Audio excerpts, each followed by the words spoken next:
Hey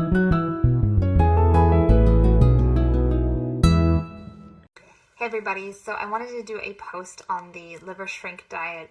We've had a lot of questions and concerns about it lately, frustrations with it, so I wanted to go ahead and address those. I did do a post on this about a month or two ago, so this may be a review for some of you, but we've had enough new people added and people that are having surgery and going through it very recently that I wanted to go ahead and just do a brand new post.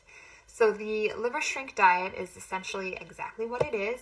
It is there to help shrink your liver before surgery. And that is because your liver is basically in the way of the stomach and the small intestine when the surgeon goes into your abdominal cavity.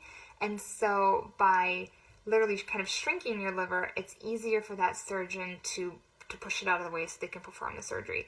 Now, what happens a lot of times before surgery is people exhibit the Last Supper mentality, is what I like to call it. And so, you might have feelings of anxiety. You might be worried that you're never going to eat again. You're never going to enjoy some of your favorite foods again.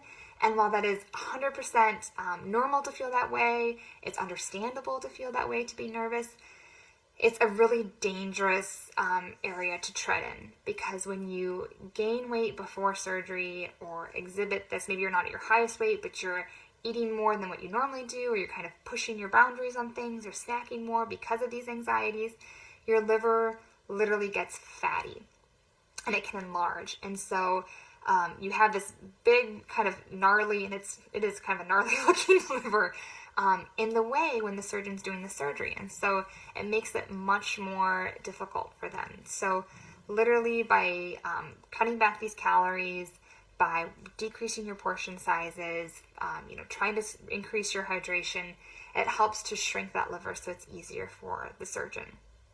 So the other side of this is that a lot of people get complaints with the liver shrink diet because it does decrease your calories so much that they have migraines, maybe some lightheadedness, some dizziness, the cold sweats, a little bit of shakiness. So there's a few things that could be going on there. One, if you are also decreasing your caffeine at the same time, which is great, we want you to do that. If you are noticing specifically migraines, try adding in a little bit of the caffeine if you've gone caffeine free, and that can maybe help with some of the caffeine withdrawal. So if you're used to having 2 cups of coffee, start slow. Maybe cut it back to 1 cup of coffee, and then the next day do half a cup of coffee, and then a quarter cup of coffee, and slowly decrease it, and that helps with that headache, that withdrawal.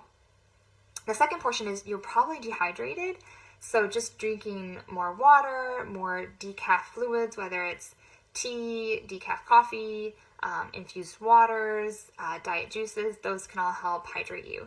The third thing, and it's especially worrisome for those of you that have diabetes, is that you could have a low blood sugar, and that's specifically with the lightheadedness, the dizziness, cold sweats, kind of the shaky feeling.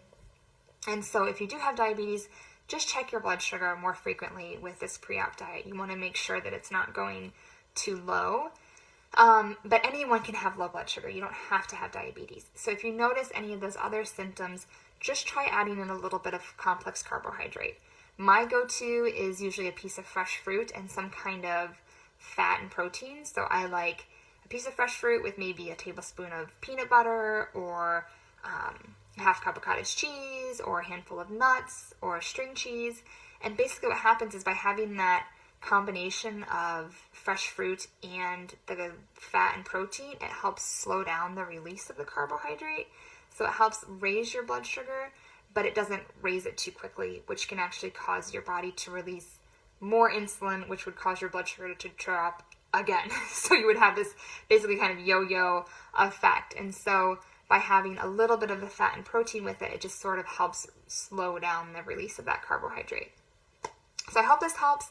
Let me know if you have any questions, concerns, comments. I'm glad to help, and I'm here anytime you need me. Questions? We would love to hear from you in the comment section below. Tell us what else you want us to cover. And do not forget to share and like this video.